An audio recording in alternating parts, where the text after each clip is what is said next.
اس مہینے میں روزے رکھنے. ابو ہریرہ کہتے ہیں کہ رسول اللہ صلی اللہ علیہ وسلم نے فرمایا رمضان کے بعد سب سے افضل روزے اللہ کے مہینے محرم کے ہیں. یعنی مہینے کے اعتبار سے محرم کے روزے افضل ہیں رمضان کے بعد. ویسے تو ذوالحج کے پہلے عشرے میں تو سارے اعمال افضل ہیں، لیکن وہ صرف پہلے 10 دن کی بات ہے، اور یہاں کیا ہے پورے مہینے کی بات ہو رہی ہے.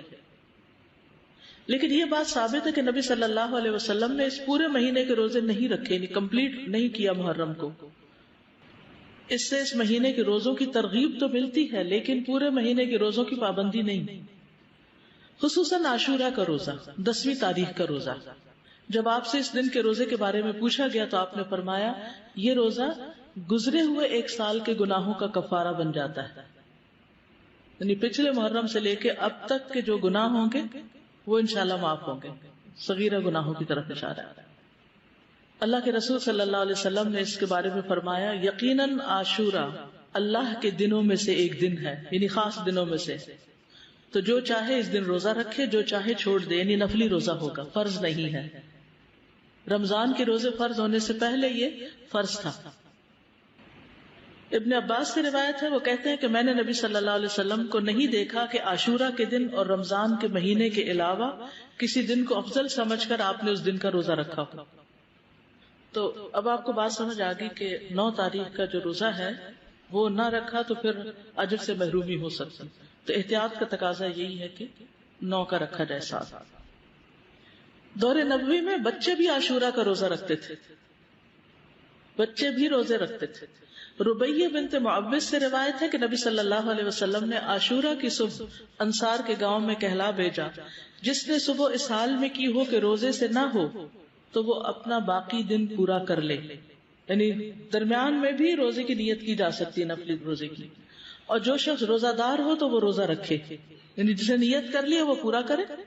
ربیہ کہتے ہیں کہ اس کے بعد ہم لوگ خود بھی روزہ رکھتے اور اپنے بچوں سے بھی رکھواتے. ہم انہیں اون کا ایک کھلونا دے کر بہلائے رکھتے، جب کوئی کھانے کے لیے روتا تو وہی دے دیتے، یہاں تک کہ افطار کا وقت آ جاتا. یہ تربیت ہے نا، ٹریننگ ہے.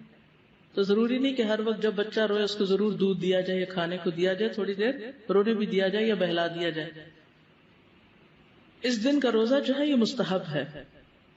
جابر کہتے کہ رسول اللہ صلی اللہ علیہ وسلم ہمیں عاشورہ کا روزہ رکھنے کا حکم دیتے، ہمیں اس کی ترغیب دیتے اور اس موقع پر ہماری نگرانی فرماتے، یعنی رکھا ہے کہ نہیں. اس کے بعد جب رمضان کے روزے فرض کر دیے گئے تو آپ نے ہمیں نہ حکم دیا نہ منع کیا اور نہ اس موقع پر ہماری نگرانی کی، یعنی نفلی روزہ ہو گیا، مستحب ہو گیا. حضرت عائشہ سے روایت ہے کہ جاہلیت کے ایام میں عاشورہ کے دن کا روزہ رکھا جاتا تھا. جب اسلام آ گیا تو اب جو چاہے اس کا روزہ رکھ لے اور جو چاہے اسے چھوڑ دے. لیکن نبی صلی اللہ علیہ وسلم نے 2 دن کے روزے کا ارادہ کیا، یعنی 9 اور 10 کا. عبداللہ بن عباس کہتے ہیں جب رسول اللہ صلی اللہ علیہ وسلم نے یوم عاشورہ کا روزہ رکھا اور اس کا روزہ رکھنے کا حکم دیا تو صحابہ نے عرض کی اللہ کے رسول یہی دن ہے جس کی یہود و نصارہ تعظیم کرتے ہیں. اس پر رسول اللہ صلی اللہ علیہ وسلم نے فرمایا جب آئندہ سال ہوگا تو اگر اللہ نے چاہا تو ہم 9ویں دن روزہ رکھیں گے. کہا اس کے بعد آئندہ سال نہیں آیا کہ رسول اللہ صلی اللہ علیہ وسلم وفات پا گئے. ٹھیک ہے، تو افضل کیا ہے 2 دن کا رکھ لیا جائے، 9 اور 10 کا. اور 9 محرم جو ہے بعض کے نزدیک 9 اور بعض 10 دونوں کو عاشورہ کا دن بھی کہا جاتا ہے. پہلا عشرہ ہے نا اس میں جی نہیں، 11 والی روایت ضعیف ہے. یعنی بعض کہتے ہیں 10 اور 11 بھی رکھ سکتے ہیں، لیکن یہ کہ 11 تاریخ کے روزے کی روایت ضعیف ہے. اصل میں 9 اور 10 ہی ہے. ابن القیم کہتے ہیں کہ ابن عباس کا یہ کہنا تم محرم کا چاند دیکھو تو گنتے رہو اور 9ویں تاریخ کے دن کی صبح روزے کی حالت میں کرو. تو اس سے مراد یہ نہیں کہ عاشورہ 9ویں تاریخ کو کہتے ہیں، بلکہ ان کی مراد یہ ہے کہ 10ویں سے پہلے 9ویں کا روزہ بھی رکھو، کیونکہ آپ نے فرمایا تھا کہ اگر میں زندہ رہا تو روزہ رکھوں گا. تو یہ ایک طرح سے آپ کی سنت ہو گئی، کیونکہ آپ نے اس کے بارے میں خود صحابہ کو ترغیب دلائی. بچے چلے اگر 2 نہیں رکھ سکتے تو 1 تو رکھ پائیں. اور یہ جو الفاظ ہیں نا سلسلۃ الاحادیث الضعیفہ کے کہ اگر میں زندہ رہا تو یوم عاشورہ سے 1 دن پہلے یا 1 دن بعد میں روزہ رکھنے کا حکم دوں گا، یہ روایت ان الفاظ سے منکر ہے. یعنی اس کا انکار کیا گیا ہے، اس کی سند ضعیف ہے۔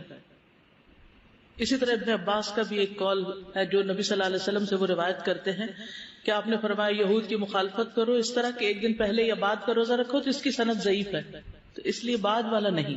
ابن تیمیہ رحمہ اللہ کہتے ہیں صحیح بات تو یہ ہے کہ 9 اور 10 دنوں کا روزہ رکھنا مستحب ہے، کیونکہ آپ کا آخری حکم یہی تھا کہ اگر میں اگلے سال زندہ رہا تو 9ویں کا بھی ساتھ رکھوں گا۔ تو زیادہ افضل کیا ہے؟ ویسے تو پورے مہینے میں روزے رکھ سکتے ہیں، آپ چاہیں تو 11ویں کا ساتھ رکھ لیں، 3 اکٹھے رکھ لیں، لیکن وہ جو ہے نا فضیلت والی بات اور مستحب ہونے والی بات وہ 9 ہی کی ہے۔